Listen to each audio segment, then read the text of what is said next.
Are you an older beginner or a long-time beginner guitar player?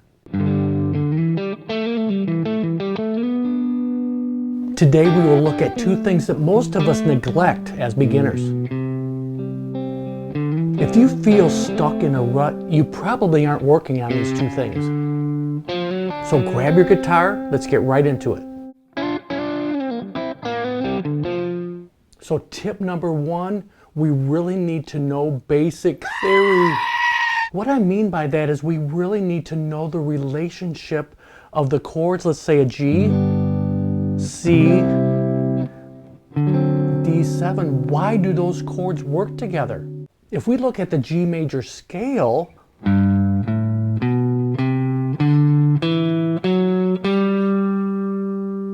so that elementary scale that we really don't pay much attention to a lot of times, there's a chord associated with every one of those notes.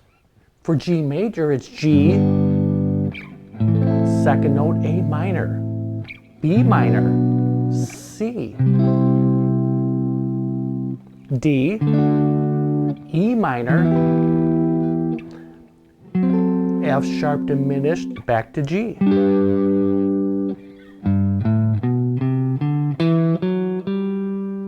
Sure, we can play a pentatonic scale over those chords, but why does that even work over those chords? Minor pentatonic works, and some of those notes aren't even in the chords. Why is that? We don't need to get deep into theory, but knowing that these three chords, and you can do this in any key, but they belong to the key of G. If we make them seventh chords and more of a blues,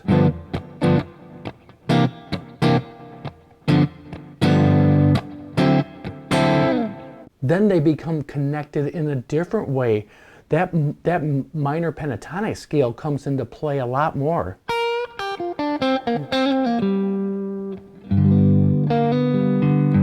Blues players have been mixing the major and minor sound for decades. Rock players have adopted it. We love that sound.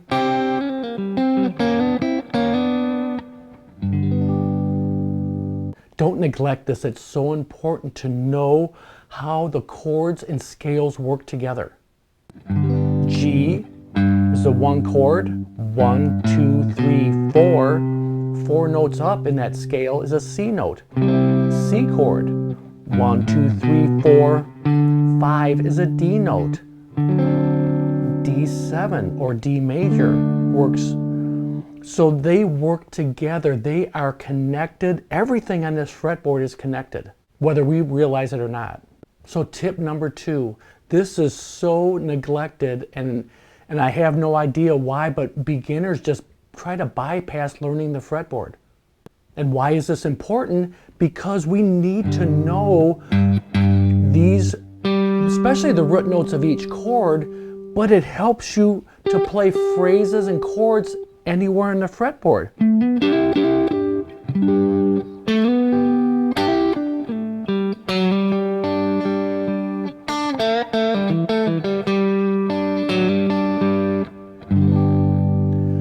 I just did that by knowing where the root note of that chord is all over the fretboard. A lot of you beginners probably don't know that. So here's a great way to get started memorizing this fretboard. No! No! No! No! No, we don't want to look at it as that big blob of notes. We want to look at it in a musical way. We need to see the note, hear the note, and memorize it. I'm sure some of you might have seen this, but the 2 fret up and 2 down rule is where the octaves are located on the E string. 2 frets up and 2 frets down is the octave of G. A,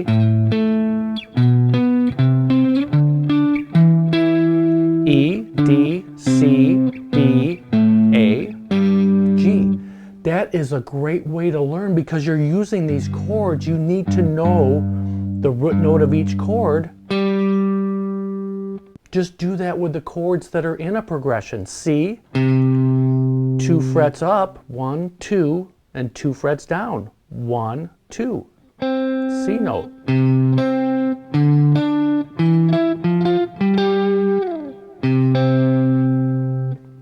Then as you keep doing this G note that you just found the octave, there's another one right there. When you shift down to these last two strings, then you shift over 3. 1, 2, 3, and down 2. So, and knowing where those spots are, there's little chords you can play. Licks.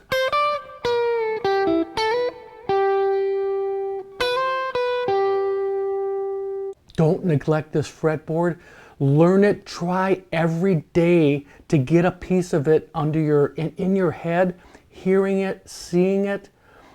Just start with the chords that you use all the time. Don't try to memorize, and really just the first 12 frets is what your goal would be, to try to memorize those notes.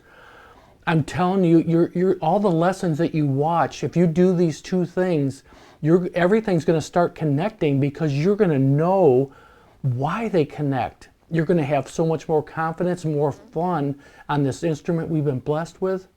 As a beginner, we need to be working on this stuff, and we don't want to turn into a long-time beginner. If we just play some chords and play the pentatonic scale and don't know why those connect, we're just gonna be guessing. We're gonna play over backing tracks, just kind of connect a few notes here and there that might sound good, but you have no confidence. You can't be creative. You're not a good improviser without knowing why chords work together and scales. They're all connected, and learn that fretboard. The confidence level will go up huge. Hopefully you'll start working on this stuff and become an intermediate to advanced player. Because if you do not know these two things, you are not in the intermediate level yet. Thanks so much for hanging out with me today. Let's talk soon.